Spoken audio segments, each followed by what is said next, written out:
میں کتنی نفرت ہے۔ فَيَغْفِرُ لِمَن يَشَاءُ وَيُعَذِّبُ مَن يَشَاءُ، اور یہاں ایک باریک بات یہ بھی ہے کہ کتنے ہی راز ایسے ہوتے ہیں جو انسان کسی کے ساتھ شیئر نہیں کرتا۔ حد یہ ہے کہ اپنی بیوی جو لائف پارٹنر ہے اسے بھی نہیں بتاتا، تو کیا وہ سمجھتا ہے کہ اللہ کے علم میں بھی نہیں ہے؟ اللہ کو سب معلوم ہے۔ واللہ علیم بذات الصدور، یہ تھرڈ ڈائمنشن جو ہے، جس طرح ہمارے ہاں مختلف جو ہے جنریشنز ہوتی ہیں، ڈرگز کی بھی فرسٹ جنریشن ڈرگ ہے، سیکنڈ جنریشن ہے، تھرڈ جنریشن ہے، اسی طرح یہ 3 جنریشن ہے، اور اس میں سب سے گہری جنریشن کیا ہے؟ واللہ علیم بذات الصدور، تمہارے سینوں کے اندر جو راز دفن ہیں، تمہارے سینے مدفن بن چکے ہیں اس کے، وہ بھی اللہ کے علم ہے۔ تو اللہ کے علم کا جو ہے ہم احاطہ نہیں کر سکتے۔ ہمارا چھوٹا سا دماغ ہے 1.5 پاؤ کا، اس میں کتنی کیپیسٹی ہے، جبکہ اللہ تعالیٰ کی ہستی جو وراء الورا ثم وراء الورا ثم وراء الورا، اس کا وجود کیسا ہے، اس کا اختیار کیسا ہے، اس کا علم کیسا ہے، اس کی قدرت کیسی ہے، اس کا ارادہ کیسا ہے، اس کا ہم کیا تصور کر سکتے ہیں؟ لہٰذا انسان جو ہے صرف اس اعتبار سے دیکھ لے، اور اللہ تعالیٰ کی جتنی بھی صفات ہے اس کے ساتھ ایک لفظ کل ایڈ ہوتا ہے، تو گویا کہ اس کو وہ انفائنائٹ کر دی۔ اللہ تعالیٰ ہر شے کا علم رکھتا ہے، جو شے ہمارے ذہن میں آ سکتی ہے اللہ کو اس کا علم ہے۔ فَيَغْفِرُ لِمَن يَشَاءُ وَيُعَذِّبُ مَن يَشَاءُ، تو اللہ تعالیٰ جسے چاہتا ہے اس کی مغفرت فرما دیتا ہے، جسے چاہتا ہے عذاب دیتا ہے۔ لیکن یہ قاعدہ جو ہے اور بہت سے مقامات پر آ گیا، عذاب اسی کو دیتا ہے جو بدکار ہے، جو فاسق و فاجر ہے۔ اگرچہ یہ اللہ تعالیٰ نہیں کرتا کہ زبردستی کوئی ضلالت کے رستے پر، گمراہی کے رستے پر جا رہا ہو تو اس کے حق اور راستی کے رستے پر لے آئے۔ اور اسی طرح فَيَغْفِرُ لِمَن يَشَاءُ، وہ شخص کہ جو اللہ کے حضور توبہ کرتا ہے، اللہ کے حضور جو ہے گڑ گڑاتا ہے، اللہ تعالیٰ اس کے گناہوں کو معاف فرما دیتا ہے۔ ایک شخص کو پرواہ ہی نہیں، تو زمین و آسمان کے درمیان جو کچھ بھی ہے، گویا کہ وہ اپنے ہر قسم کا جو پاسبل گناہ ہے وہ کما رہا ہے، اور اسے پرواہ ہی نہیں، اور اللہ کے حضور توبہ نہیں کرتا، تو ظاہر ہے اس کے لیے اللہ کا جو ہے توبہ قبول کرنے کا کوئی وعدہ نہیں، مغفرت کا کوئی وعدہ نہیں۔ فَيَغْفِرُ لِمَن يَشَاءُ وَيُعَذِّبُ مَن يَشَاءُ، اللہ تعالیٰ جسے چاہتا ہے اس کی مغفرت فرما دیتا ہے، گویا کہ جو توبہ کرتا ہے اس کی مغفرت فرماتا ہے، وَيُعَذِّبُ مَن يَشَاءُ، اور جو بدکار اور فاسق و فاجر ہے اسے پھر عذاب بھی دیتا ہے۔ وَاللَّهُ عَلَى كُلِّ شَيْءٍ قدیر، اور اللہ ہر شے کی قدرت رکھتا ہے۔ آمن الرسول بما انزل الیہ من ربہ والمؤمنون، ایمان لائے رسول اس شے پر جو ان پر ان کے رب کی طرف سے نازل کیا گیا، اور اہل ایمان۔ یہاں دیکھیے جو کلام حضور پر نازل ہوا اس پر سب سے پہلے ایمان لانے والے خود نبی اکرم صلی اللہ علیہ وسلم تھے، ورنہ دل میں وسوسہ آ سکتا تھا نا، کہ ممکن ہے جبرائیل آئے تھے انسانی شکل کے اندر، کوئی وسوسہ آ جاتا کہ ممکن ہے کوئی جن ہو اور آ کر جو ہے میرے سامنے اس قسم کی باتیں کر گیا، اور پھر حضرت جبرائیل علیہ السلام جو طریقہ اختیار کیا تھا وہ بھی معمول سے بڑا ہٹا ہوا تھا، لیکن دل نے تصدیق کی تھی۔ قرآن کہتا ہے آمن الرسول بما انزل الیہ من ربہ والمؤمنون، سب سے پہلے ایمان لانے والے تو رسول تھے صلی اللہ علیہ وسلم، جو ان پر ان کے رب کی طرف سے نازل کیا گیا، اور پھر اہل ایمان بھی حضور کی دعوت پر وہ بھی ایمان لے آئے۔ کل آمن باللہ وملائکتہ وکتبہ ورسلہ، اب ہر ایک ایمان لایا اللہ پر بھی اور فرشتوں پر بھی اور کتابوں پر بھی اور رسولوں پر بھی۔ یہاں نوٹ کیجئے ایمان بالآخرت کا ذکر نہیں ہے، لیکن اس آیت کے اگلے حصے میں جو دعائیں ہیں ان تمام کا تعلق ایمان بالآخرت کے ساتھ ہے۔ اے پروردگار ہمارے گناہوں کو معاف فرما، کیوں فرما؟ تاکہ آخرت میں ہماری زندگی سنور جائے، آخرت میں ہمیں تیری رضا اور جنت حاصل ہو جائے۔ گویا کہ آگے جتنی دعائیں آ رہی ہیں ان کا تعلق ایمان بالآخرت سے ہے، تو فرمائے گا کل آمن باللہ وملائکتہ وکتبہ ورسلہ، ہر ایک ایمان لایا اللہ پر بھی اور اس کے فرشتوں پر بھی اور اس کی کتابوں پر بھی اور اس کے رسولوں پر بھی، لا نفرق بین احد من رسلہ، اور آگے فرمایا گیا اور ہم ہرگز تفریق نہیں کرتے رسولوں میں سے کسی کی بھی، اس لیے کہ یہ پورا سلسلہ جو اللہ تعالیٰ نے قائم فرمایا نبیوں اور رسولوں کا وہ من جانب اللہ ہے، یہ تمام اللہ کی طرف سے بھیجے ہوئے تھے، بہت ہی صالحین اور بہت ہی برگزیدہ قسم کے کسی معاشرے میں سے اللہ تعالیٰ جو ہے افراد سلیکٹ کرتا تھا اور ان تک وحی کا سلسلہ جو ہے جاری فرماتا تھا، جیسے کہ نبی اکرم صلی اللہ علیہ وسلم بھی اپنے معاشرے کے اندر الصادق اور الامین کے نام سے لوگوں کے اندر مقبول تھے یا نہیں تھے؟ اور ظاہر ہے اس وقت مکہ کی بستی میں حضور سے بڑھ کر نیک اور سعادت مند اگرچہ بھی وحی کا آغاز نہیں ہوا، تو اللہ تعالیٰ نے جو ہے ان کا چناؤ فرمایا اس معاشرے میں سے نبی اکرم صلی اللہ علیہ وسلم کا، تو فرمایا لا نفرق بین احد من رسلہ، ہم نہیں تفریق کرتے کسی ایک کی بھی اللہ کے رسولوں میں سے، وقالوا سمعنا واطعنا، اور یہ تمام لوگ جو حضور پر ایمان لائے تھے انہوں نے کہا کہ ہم نے بات سن لی ہے اور ہم اقرار کرتے ہیں کہ ہم اطاعت کریں گے۔ معلوم ہوا کہ یہ شے ہے اصل میں سنو اور اطاعت کرو، سمع و اطاعت۔ قرآن کا تو اصل منشا یہ ہے نا، اللہ کے رسول نے ایک بات پہنچا دی، لوگوں نے سن لی، اب ان کے پاس چوں چرا کی کوئی گنجائش نہیں ہے۔ اب یہ چونکہ اللہ کے رسول کا فرمایا ہوا ہے، اور اللہ کے رسول کا فرمایا ہوا کیا ہے؟ گفتہ اللہ بود، حضور کا فرمایا ہوا حضور کا نہیں ہے بلکہ اللہ کا فرمایا ہوا ہے. وما ينطق عن الهوى ان هو الا وحی یوحى. نبی اکرم صلی اللہ علیہ وسلم کے بارے میں فرمایا گیا وہ جو گفتگو کرتے ہیں جو بات کرتے ہیں تو ہوائے نفس سے کوئی شے شامل نہیں ہوتی اس میں، بلکہ جو بات کرتے ہیں وہ اللہ تعالیٰ کی طرف سے وحی ہوتی ہے. وقالوا سمعنا واطعنا، اور انہوں نے کہا کہ ہم نے سنا اور ہم نے اطاعت کی. غفرانک ربنا، اے پروردگار ہے ہمارے رب، ہم تجھ سے مغفرت چاہتے ہیں، ہم چاہتے ہیں ہمارے گناہوں کو تو معاف فرما دے. وإلیک المصیر، اور پھر یہ کہ تیری ہی طرف سب کو لوٹنا ہے، ہمیں بالآخر تیرے ہی حضور پیش کر دیا جائے گا، اور ظاہر پیش کیا جائے گا تو حساب کتاب کے لیے پیش کیا جائے گا. لہذا پیشگی یہاں دعا کی جا رہی ہے پروردگار ہمارے گناہوں کو معاف فرما دے. ایک شخص فرض کیجئے کہ ذہنی اعتبار سے کودن ہے، اور یہ جسے آپ کہیے کہ بہت سے اور اعتبارات سے بھی دنیا کی دوڑ میں پیچھے رہ گیا ہے، جبکہ اس کے اور ساتھی جو ہیں وہ آگے بڑھتے چلے جا رہے ہیں. حالات کچھ ایسے سخت تھے، نہ وہ معاش میں دنیاوی اعتبار سے آگے بڑھ سکا، اور دین کی تعلیم حاصل کرنا، قرآن کو پڑھنا، اس کو سمجھنا یہ تو کہیں دور کی بات ہے. پھر یہ کہ اور فیکٹر یہ ہو سکتا ہے کہ ایک شخص کو ماحول ایسا مل گیا جو بہت ہی نیکیوں والا ماحول مل گیا. فرض کیجئے کسی لڑکے کی ولادت ہوئی، اس کی جوانی اس ماحول میں بسر ہوئی کہ اس کے والدین بھی، اس کے بھائی بھی تمام کے تمام دین کے رنگ میں رنگے ہوئے تھے، اور گویا کہ اسے جسے آپ کہیے وراثت ہی میں دینی تعلیمات مل گئی. اور ایک شخص وہ ہے کہ جو کہیں ایسے معاشرے میں پیدا ہوا ہے کہ جہاں نہ والد کا کوئی تعلق دین کے ساتھ تھا، نہ اس کے بھائیوں کا تعلق تھا. تھوڑے سے وقفے کے بعد ہم دوبارہ حاضر ہوتے ہیں، انشاءاللہ ملاقات ہوتی ہے ابھی کچھ دیر کے بعد. والسلام علیکم ورحمۃ اللہ وبرکاتہ.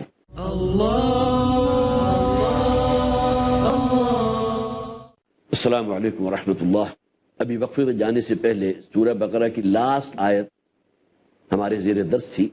اور بہت ہی خوبصورت مقام ہے قرآن حکیم کا، جہاں واضح کیا گیا کہ سب سے پہلے اس کلام اللہ پر ایمان لانے والے خود محمد رسول اللہ صلی اللہ علیہ وسلم تھے. اور اس کے بعد دعائیں بھی ہیں جو آئی ہیں، ان کا اقرار بھی ہے. قالوا سمعنا واطعنا، جو اہل ایمان تھے، جو صحابہ کرام تھے، انہوں نے کہا جو بات ہم نے سنی شریعت کی، حضور کی زبانی، ہم اقرار کرتے ہیں کہ ہم اس کی اطاعت کریں گے. ہم نے اپنی چاہت سے اس کو مانا. لا یکلف اللہ نفسا الا وسعها. اب یہ آخری آیت ہے سورہ مبارکہ کی کہ اللہ تعالیٰ کسی جان کو مکلف نہیں ٹھہراتا مگر اس کی وسعت بھر. معلوم ہوا کہ اللہ تعالیٰ کے ہاں انسان کا جو مکلف ہونا ہے اس کے بہت سی ڈائمنشنز ہیں. سب سے پہلی بات یہ کہ اللہ تعالیٰ نے اس کو صلاحیتیں کیا دی تھی. ایک شخص فرض کیجئے کہ ذہنی اعتبار سے کودن ہے، اور یہ جسے آپ کہیے کہ بہت سے اور اعتبارات سے بھی دنیا کی دوڑ میں پیچھے رہ گیا ہے، جبکہ اس کے اور ساتھی جو ہیں وہ آگے بڑھتے چلے جا رہے ہیں. حالات کچھ ایسے سخت تھے، نہ وہ معاش میں دنیاوی اعتبار سے آگے بڑھ سکا، اور دین کی تعلیم حاصل کرنا، قرآن کو پڑھنا، اس کو سمجھنا یہ تو کہیں دور کی بات ہے. پھر یہ کہ اور فیکٹر یہ ہو سکتا ہے کہ ایک شخص کو ماحول ایسا مل گیا جو بہت ہی نیکیوں والا ماحول مل گیا. فرض کیجئے کسی لڑکے کی ولادت ہوئی، اس کی جوانی اس ماحول میں بسر ہوئی کہ اس کے والدین بھی، اس کے بھائی بھی تمام کے تمام دین کے رنگ میں رنگے ہوئے تھے، اور گویا کہ اسے جسے آپ کہیے وراثت ہی میں دینی تعلیمات مل گئی. اور ایک شخص وہ ہے کہ جو کہیں ایسے معاشرے میں پیدا ہوا ہے کہ جہاں نہ والد کا کوئی تعلق دین کے ساتھ تھا، نہ اس کے بھائیوں کا تعلق تھا. اب یہاں انوائرمنٹل فیکٹرز ہیں کہ جو جمع ہو گئے کہ ایک شخص کو ایسے ماحول میں اللہ نے پیدا کیا جو نیکوکاروں کا ماحول تھا، اور ایک شخص وہ ہے کہ جو فاسق و فاجر ماحول میں کہیں پیدا کر دیا گیا. اللہ کے ہاں جو پیمانے ہیں کسی شخص کی جواب دہی کے وہ مختلف ہیں.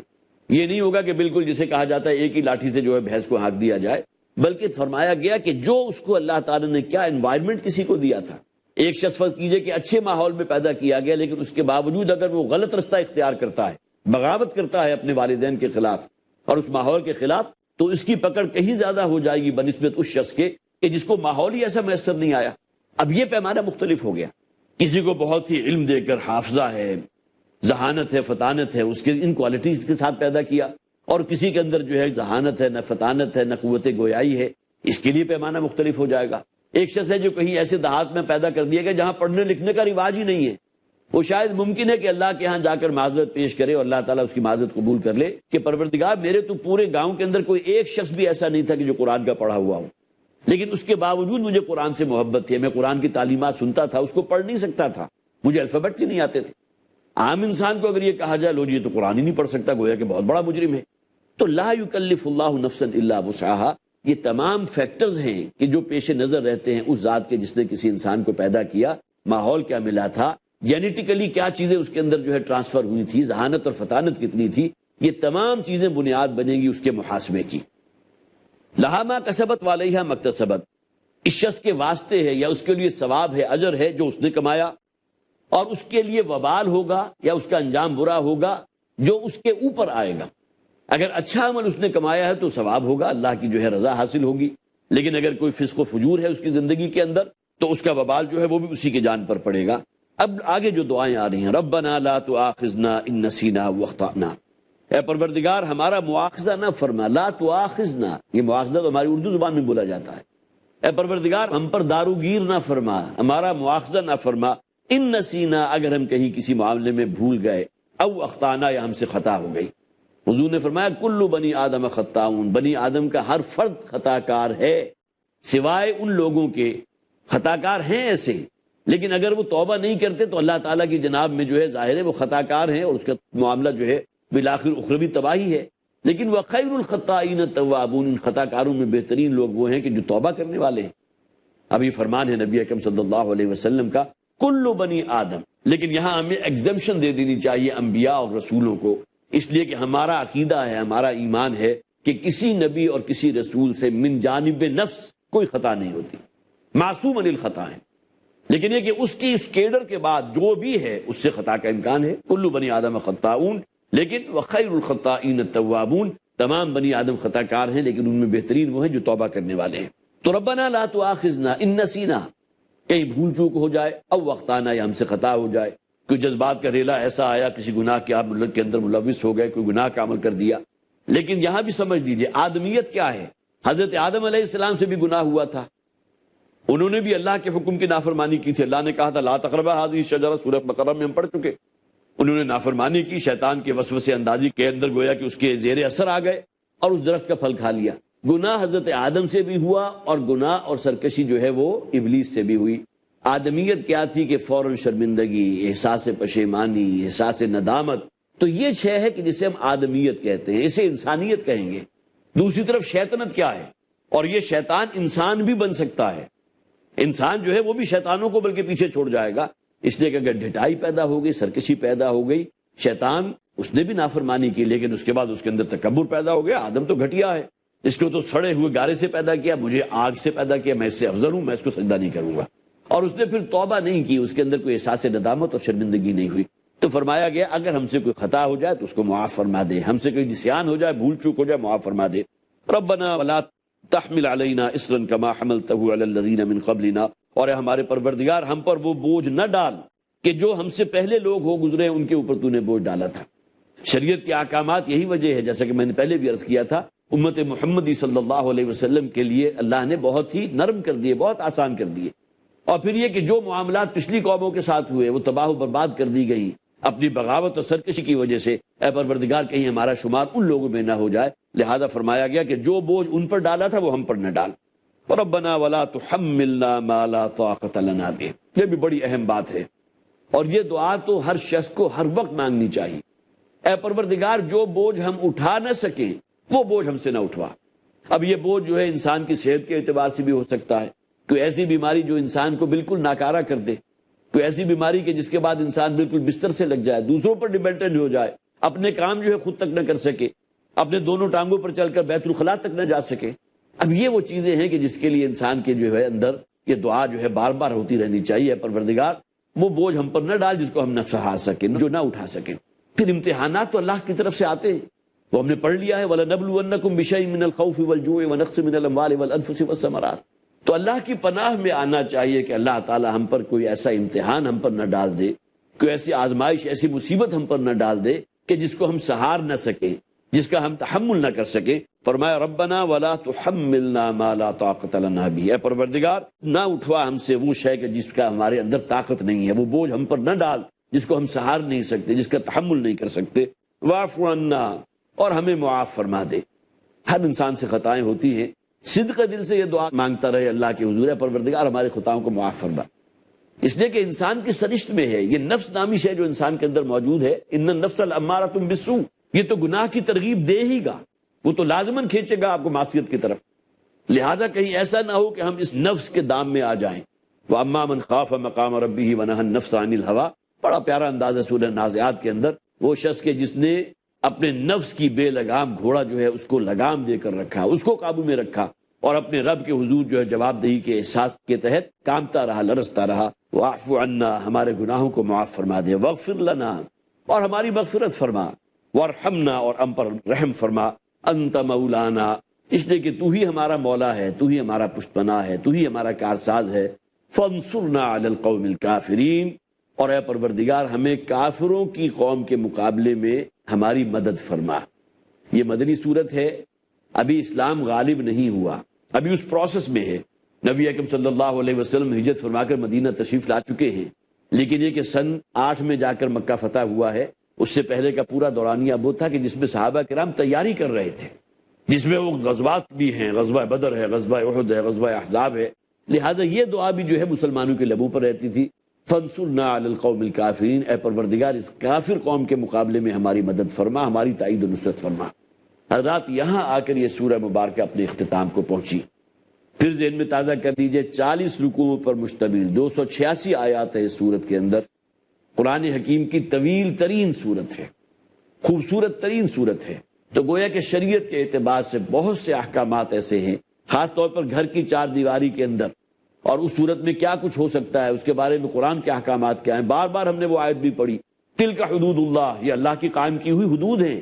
یہ شریعت کے احکامات ہیں، ان کو پاؤں تلے نہ رودنا، ان حدود سے تجاوز نہ کرنا، فلا تقربوها، ان حدود کے قریب تک نہ جاؤ، اس لیے کہ امکان اس کا ہے کہ اگر حد کے قریب پہنچ گئے تو شاید ممکن ہے اندر شیطان جو ہے کوئی ایسا اکساہٹ پیدا کرے۔ یہ تمام باتیں ہم نے اس سورہ مبارکہ کے اندر پڑھی۔ اللہ تعالیٰ سے دعا یہ ہے کہ اللہ تعالیٰ جو معلومات ہمیں حاصل ہوئی ہیں ان کے بارے میں ہمارے اندر ایک اطمینان پیدا فرما دے، اور شریعت کے جو احکامات یہاں تفصیل کے ساتھ ہمارے سامنے آئے ان تمام پر عمل کرنا ہمارے لیے سہل اور آسان فرما دے۔ اللہ تعالیٰ ہمیں ان تمام چیزوں کی توفیق عطا فرمائے، اور جیسا کہ میں نے پہلے بھی عرض کیا تھا، اس سورہ مبارکہ کے ساتھ خصوصی دلچسپی رکھنے والوں کے لیے حضور کی نوید ہے کہ اللہ تعالیٰ اس سورت کو اور سورہ آل عمران جو بھی بعد میں آنے والی ہے، ان لوگوں کے لیے جو اس کے ساتھ محبت رکھتے ہیں ان کے سروں پر قیامت کے دن بادلوں کی شکل میں سایہ فگن فرما دے گا۔ اللہ تعالیٰ ہمارا شمار ان لوگوں میں فرمائے۔ بارک اللہ لی ولکم فی القرآن العظیم ونفعنی وإیاکم بالآیات والذکر الحکیم۔